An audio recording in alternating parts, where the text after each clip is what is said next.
Assalamualaikum warahmatullahi wabarakatuh.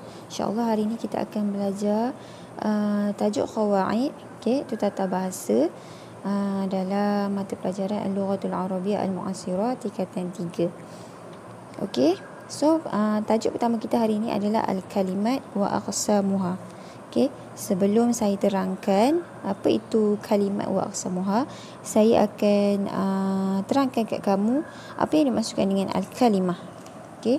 Jadi al-kalimah maksudnya adalah perkataan. Okey. Kemudian ataupun pengertiannya adalah al-lafzu al-mufidu. Okey, maksudnya kat sini adalah lafaz itu lafaz atau kata al-mufid berfaedah. Okey, maknanya kalimah ini maksudnya adalah lafaz ataupun perkataan yang berfaedah. Berfaedah ni maksudnya dia memberi maksud, dia memberi makna. Okey, maknanya perkataan tu ada makna. Okey, kita dah tahu apa maksud perkataan. So sekarang saya nak tunjuk dekat kamu, okey, perkataan ni ada berapa jenis. Okey, jadi al-kalimat wa aqsamuha. Okey, maksudnya kat sini perkataan dan bahagian-bahagiannya. Okey, perkataan dan bahagian-bahagiannya. Okey, maksudnya kat sini apa saja perkataan bahasa Arab yang kita tengok, tak kisahlah dalam buku ataupun dalam Al-Quran, okey, ada 3 jenis je. Okey, maknanya kat sini yang pertama, okey, adalah isim. Yang kedua fi'lun dan yang ketiga harfun. Okey. Maksudnya, apa-apa saja perkataan bahasa Arab yang kamu jumpa, perkataan itu jenisnya ataupun aksamnya adalah sama ada dia isim, okay, iaitu kata nama, ataupun perkataan itu kata kerja atau perbuatan, ataupun perkataan itu harfun, kata sendi. Okay. So, sekarang ni saya nak terangkan apa itu isim. Okay, isim itu kata nama. Kamu ada belajar dalam bahasa Melayu. Okay, jadi kata nama ni boleh terdiri daripada, okay, misal ni contoh. Okay. Okay, jadi kata nama ni dia boleh jadi benda, contohnya kitabun, buku. Okay, dia boleh jadi binatang, contohnya khitun, kucing. Kemudian mat'amun, tempat. Kemudian mauzun, buah-buahan. Kemudian jamilun, sifat. Okay, boleh juga contohnya tumbuh-tumbuhan. Okay, sayur-sayuran pun boleh, tak ada masalah. So ringkasnya kat sini, isim itu adalah kata nama. Okey. Ini contoh-contoh tadi. Okey, itu bahagian yang pertama. Bahagian yang kedua adalah fi'lun. Okey, kata kerja atau perbuatan. Contohnya qara'a. Okey, telah membaca. Yaqra'u, sedang membaca. Iqra', bacalah. Okey. Okey, kemudian bahagian yang ketiga adalah harfun. Harfun ni kata sendi. Okey. Kata sendi ni maksudnya perkataan yang kita kata menghubungkan ayat tu. Dia memberi maksud kepada ayat tu. Okey.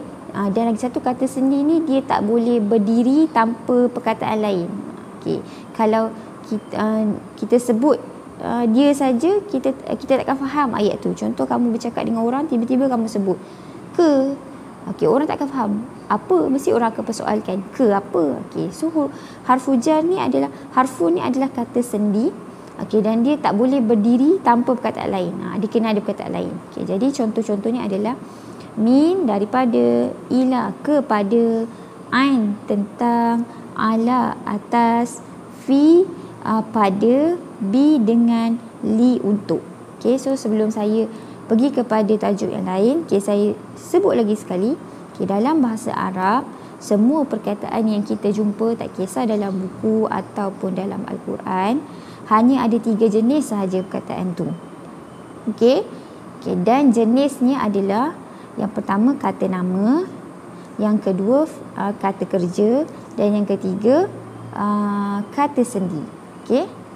Okey.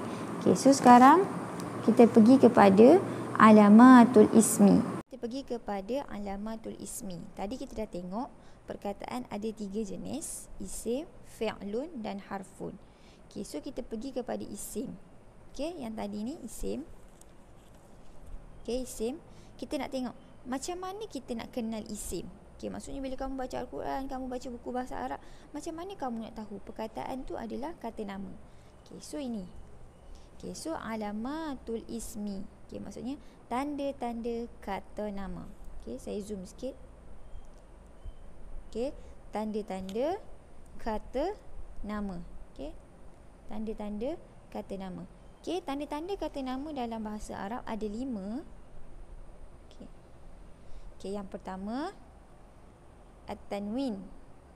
Yang kedua alif lam.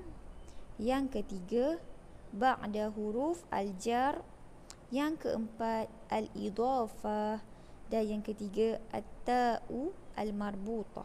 Okey, ada 5. 1, 2, 3, 4, 5. Ingat ya. Tanda-tanda nak kenal kata nama bahasa Arab adalah 5. Okey. So kita akan pergi satu-satu. Yang pertama adalah tanwin. Okey. Apa yang dimaksudkan dengan tanwin? Okey. Tanwin ni adalah fathatain, 2 baris di atas, kasratain, 2 baris di bawah, dan dhammatain, 2 baris di hadapan. Okey. Jadi contohnya di sini tarkizun. Okey, ini tanwin. Dan yang kedua mudarrisun. Okey.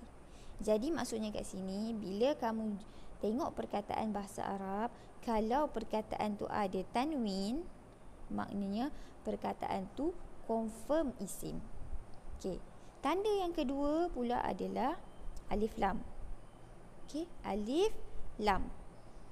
Okey, contohnya adalah al-mukhayyamu. Okey, ada alif lam kat sini. Tanda yang kedua, contoh yang kedua adalah al-masjidu. Okey, ada alif lam kat sini. Okey, maksudnya di sini mana-mana perkataan bahasa Arab yang kamu nampak ada alif lam di depan dia, okey, maknanya perkataan tu confirm isim. Okey, contoh lain saya bagi syamsu. Okey, ada alif lam, maknanya asyamsu confirm isim. Jadi walaupun kamu tak faham maksud perkataan tu, tapi kalau kamu nampak ada alif lam kat depan, kamu tahu itu isim.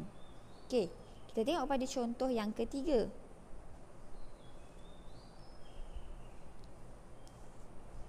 Okey.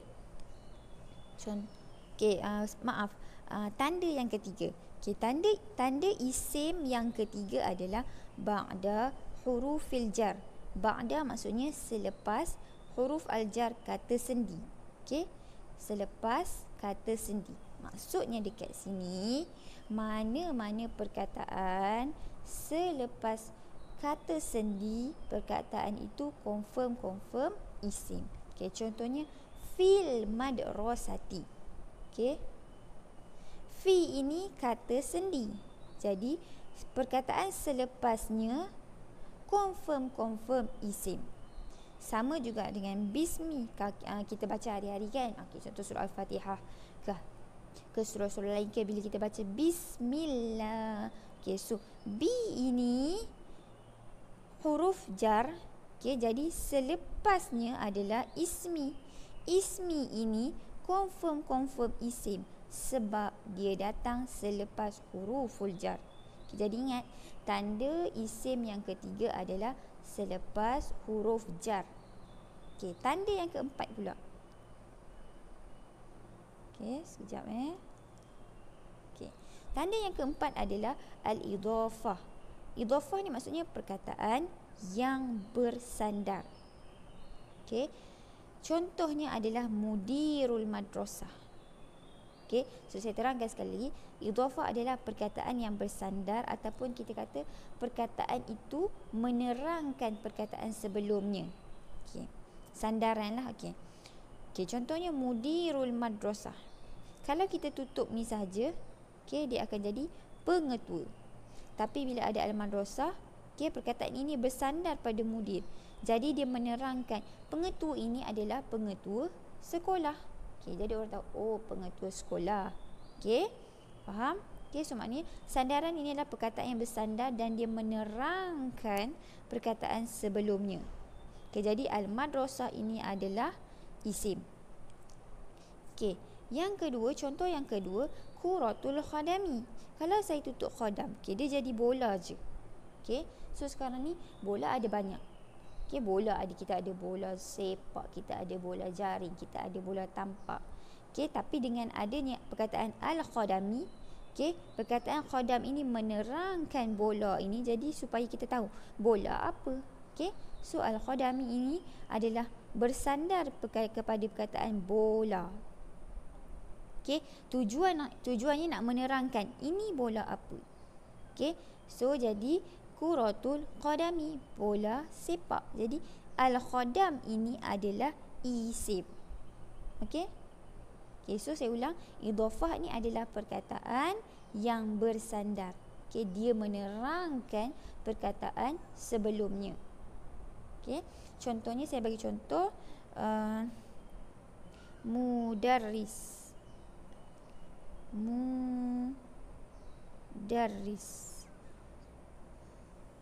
Okey, mudarrisu ni maksudnya guru. Okey, tapi kita tak tahu sekarang ni dia ni guru apa? Guru di universiti ke, guru di sekolah ke, guru mengaji ke apa? Jadi kita tak tahu. Jadi kita tambahkan perkataan yang bersandar. Okey, mudirul madrasah. Okay. Jadi madrasah ni adalah perkataan yang bersandar. Tujuan dia nak menerangkan perkataan sebelumnya, nak menerangkan guru ini guru apa. Okay. So jadi mudirul madrasah. Jadi madrasah ini adalah isim sebab dia bersandar.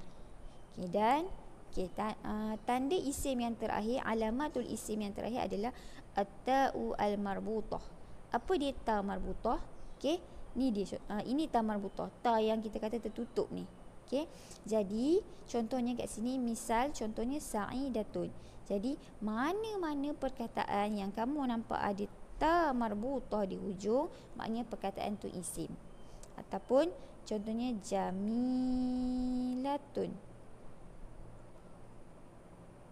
Okey, jamilatun maksudnya cantik. Jadi ada ta marbutah kat sini, maknanya confirm perkataan ini isim. Okey, jadi saya sebelum saya akhiri video ni, saya terangkan balik lagi sekali. Okey, dalam bahasa Arab, untuk kita mengenali untuk kita mengenali sama ada perkataan itu isim ataupun fi'il ataupun harfun, kita kena ingat 5 tanda. Okey, jadi tanda-tanda kata nama ada 5. Yang pertama tanwin. Okey, yang kedua alif lam. Yang ketiga ba'da hurufil jar. Yang keempat al-idhafah. Dan yang kelima ta marbutah. Maksudnya apabila sesuatu perkataan tu adanya tanwin, maknanya dia confirm isim. Apabila sesuatu perkataan itu ada alif lam, maknanya perkataan itu isim. Apabila perkataan itu selepas harful jar, okey, maknanya confirm perkataan itu isim. Okey, apabila perkataan itu bersandar kepada perkataan sebelumnya, maknanya confirm perkataan yang belakang itu isim. Okey, dan last sekali apabila perkataan itu adanya ta marbutah, confirm perkataan itu isim. Okey, itu sahaja. Assalamualaikum.